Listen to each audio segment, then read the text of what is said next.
Maharashtra, he was always a happy and excited kid. He belonged to a very humble family. Chintu's father was a clerk in a local government office and mother was a homemaker.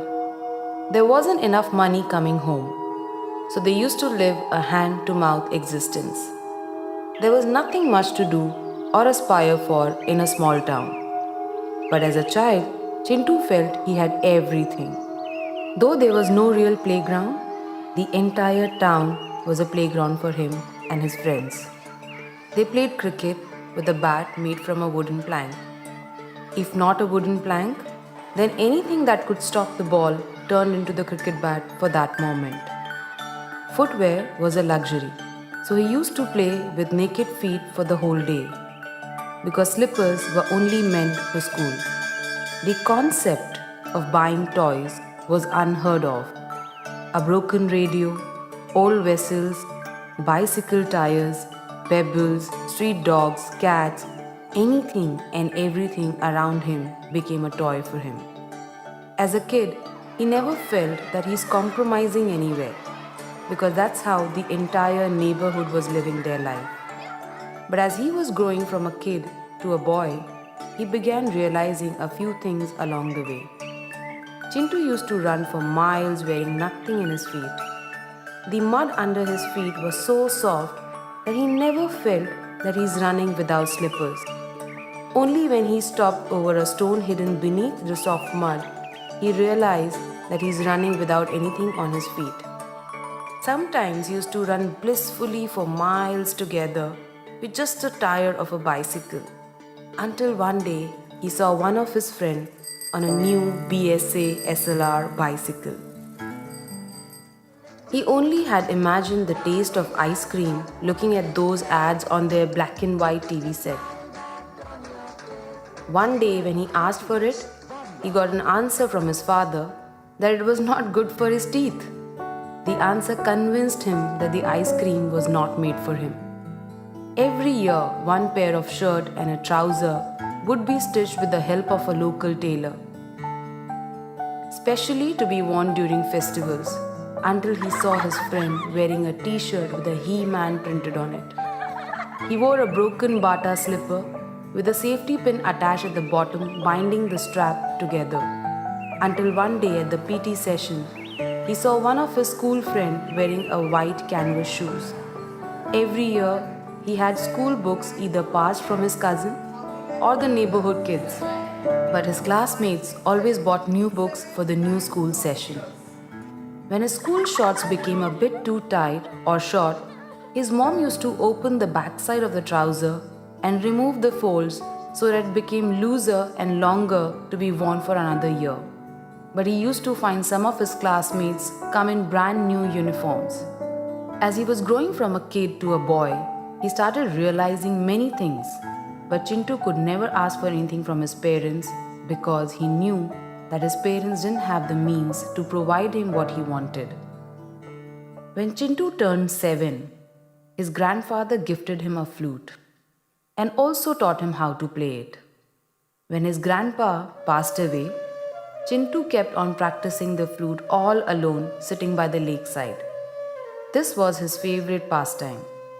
Most of the people were not even aware that Chintu could play the flute so well. It was 10th of August 1993 when the principal of the school wanted to select 10 kids to play the flute for the Independence Day celebration. This got Chintu very excited. This was his golden opportunity to pay a tribute to his grandfather. Chintu decided to invite his parents and surprise them through his performance on the school stage. Excited, Chintu ran to the principal's room and told him that he wanted to participate. The principal replied, "Okay, Chintu, come tomorrow for rehearsal and bring 22 rupees with you to buy a steel flute so that everyone's flute would look the same." Chintu had an old wooden flute for many years. For him, a wooden flute or a steel one was all the same. He never knew the difference until this day. But asking for 22 rupees from his father to buy a new flute was totally out of question. And at that very moment, Chintu knew that he cannot participate for the 15th August celebration.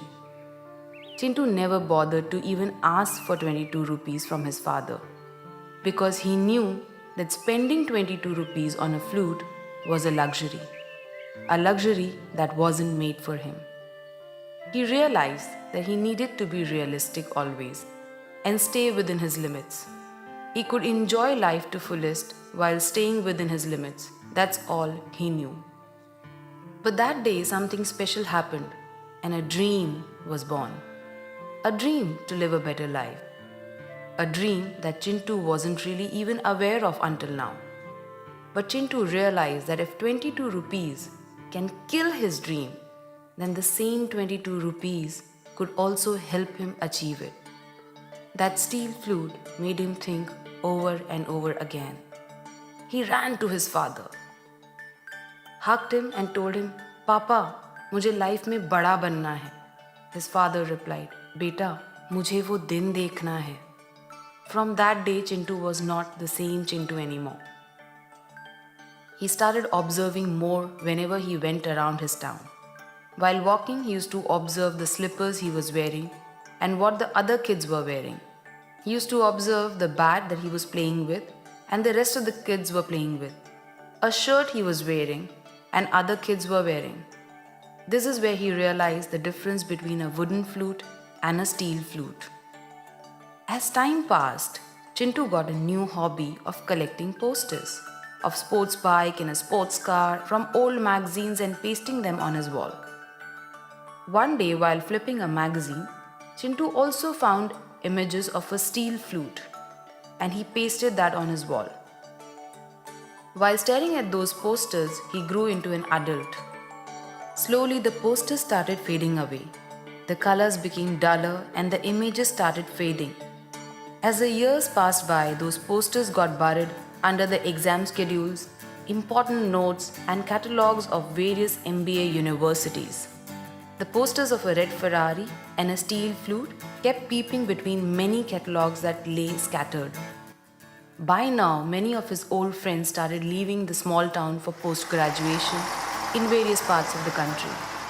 Chintu realized that in a small town, he will never be able to achieve what he wanted to achieve. A small town could never fulfill his dreams. Just like many of his friends, Chintu appeared for MBA entrance exam. Finally, he got through, but he had no money to pay. So he got the first loan of his life, an education loan. Chintu left his small town to pursue an MBA. He saw a race to become successful and climb up the corporate ladder. All he heard was name of big MNCs and the flattering designations like CEO, CFO, VP, etc. This is where he learned that to build wealth, you need to build a career. And he started believing that a degree of MBA will change his life. Now time came for the campus placement, for his job interviews. He borrowed a jacket, shoes and a tie. When he wore those clothes for the first time in his life, he felt that his life is finally changing. That tie looked so good on him. He took picture and sent it to his parents. He believed that this tie had the power to change his life forever. Chintu got a job. He passed through the interview of a big MNC in Mumbai and was offered a salary of whopping 22,000 rupees. The first thing that Chintu did was to call up his parents. He told his father, "वो दिन अभी दूर नहीं है जिस दिन मैं बड़ा आदमी बनूंगा." All his relatives started calling him one by one to congratulate him. Chintu was on cloud 9. Life couldn't be better. Chintu remembered his childhood where he couldn't afford the steel flute. He thanked that day because it had pushed him to do something about his life.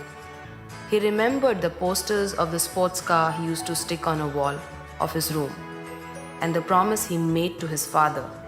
He truly felt that the degree of MBA will bring him all the happiness in the world.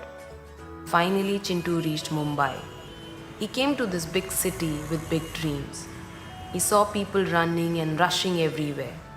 There was a queue for everything. His office was in Andheri, but his salary only allowed to rent a house in Mira Road, and that was a bit too far. He started traveling by the Mumbai local train. He realizes that it was not easy to manage life in Mumbai. The job started. After the first salary of 22,000 rupees, Chintu withdrew the full salary of 22,000 rupees just to hold and feel those notes. For the first time, he was holding such a big amount in his hand. He remembered the day he couldn't afford a flute of 22 rupees, and today he had 22,000 rupees in his hand. He felt that he had arrived in life. From this day onwards, he felt that he had made it. He had ticked his dream to become big in life, and he got into comfort zone. The poverty of aspiration is what keeps people poor. It was his first weekend in Mumbai after holding the salary in his hand. For the first time, he entered an AC restaurant and bought a grocery from a supermarket. Finally, Chintu stepped into the mall and saw few brand names which he had always heard from MBA friends. He picked up 2 new shirts, ties, and trousers. He bought himself new shoes. Now Chintu could afford an auto rickshaw to roam around the city and to go to the office.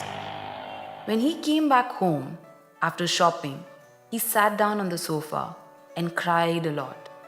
The leather shoes were much better than Bata slippers. Auto rickshaw was definitely better than a bicycle. Having a ceiling fan in the room was better than having no fan.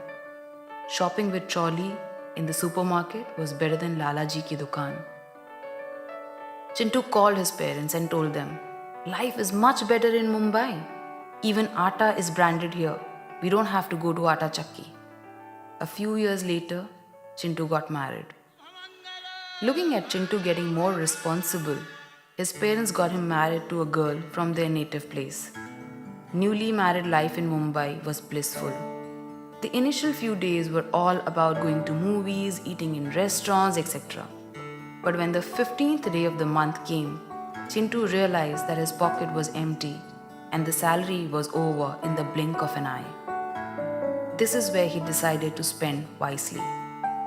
Chintu never realized that he is short of money because 22,000 rupees salary had given him a life that was much better than the small town he came from.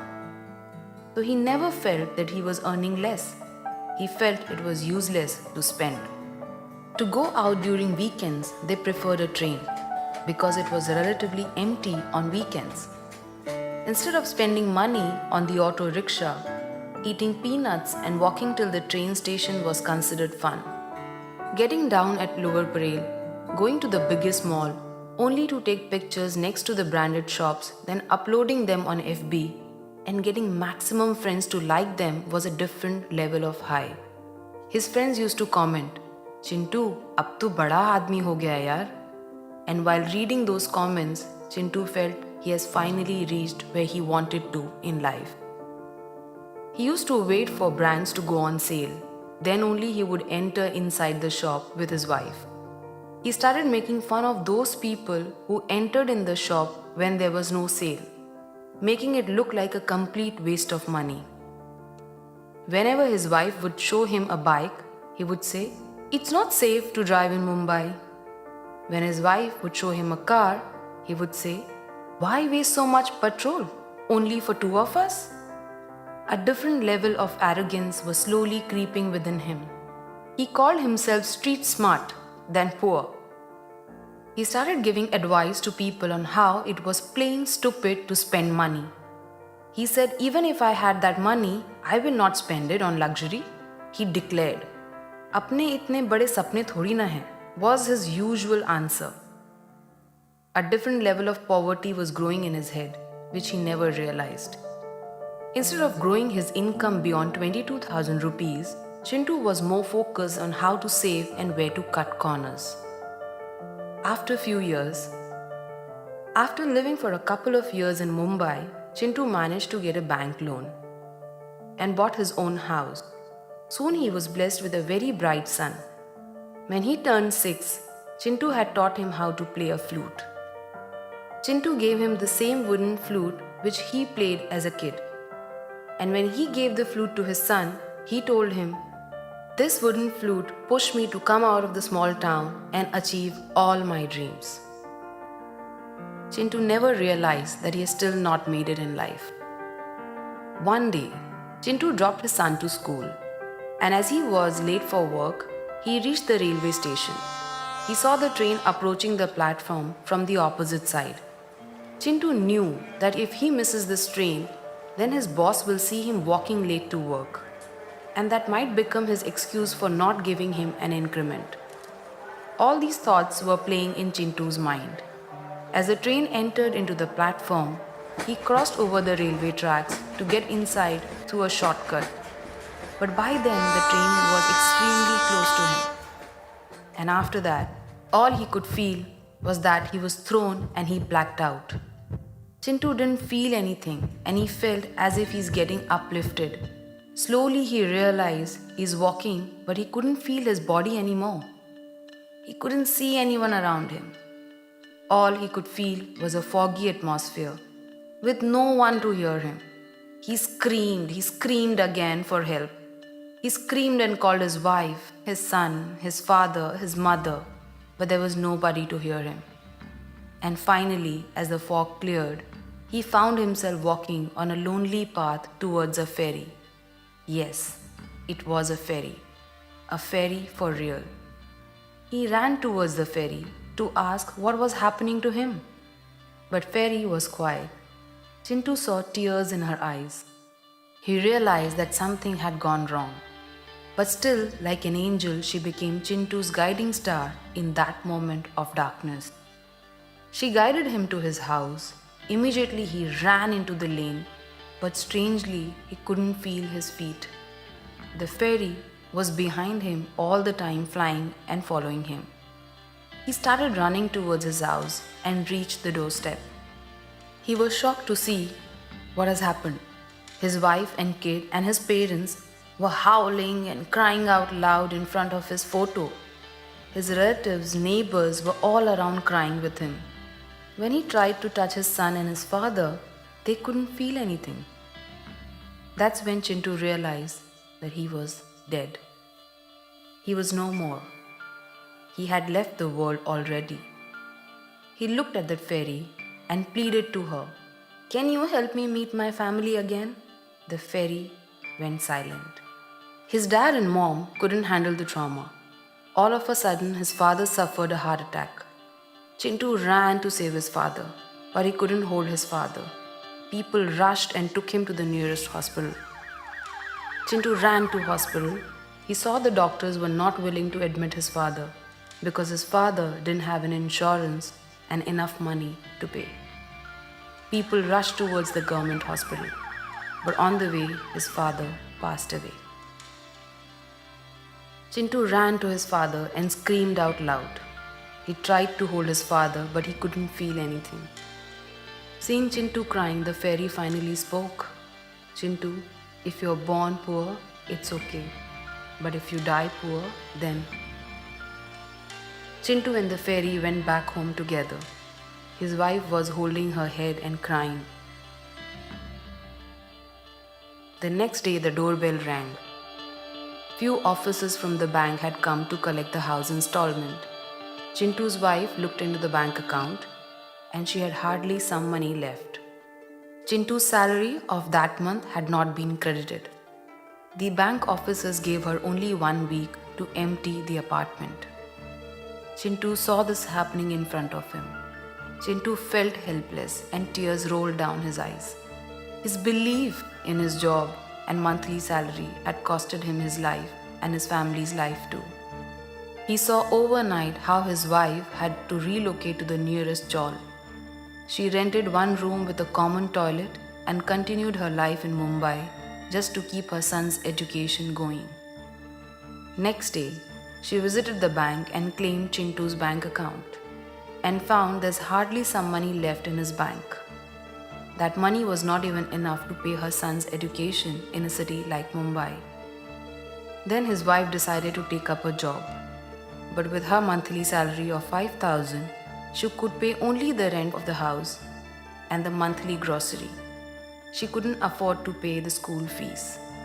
Eventually, Chintu's son was removed from the school for not paying his fees on time. That was the darkest day for Chintu. He remembered his wife's word, "Chintu, our bank balance is hand to mouth. We have still not earned enough money for ourselves." Chintu realized for the first time why earning money was so important, but it was too late.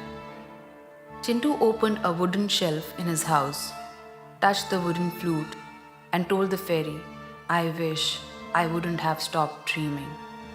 Now Chintu's wife and her son had to move back to the same house where Chintu was born and spend his entire childhood. His wife got her son admitted in the same school where Chintu had studied. Chintu saw his son going back to the same school and living the same life which he had lived years ago. He saw his son running around the same lake, the same lanes, and the same small town. He realized that his job had not taken him too far. It has in fact brought him back to square one. Chintu's son used to play the flute in his spare time. Sitting by the lake in the memory of his father, Chintu sat beside him and watched him play while tears rolled down his eyes. But he was completely helpless. While Chintu was sitting by the lake, the fairy appeared. She told Chintu, "Sometimes people spend years and travel thousands of miles thinking they are working very hard. And they feel they have done enough for their families. But they are actually running only in circles and often realizes it when it is too late." One day, Chintu's son was playing the flute sitting on the steps of the school premises. His teacher, who was passing by, noticed him. He told him, "You play the flute so well. Why don't you participate in the 15th August celebration?" Chintu's son was very excited to hear this.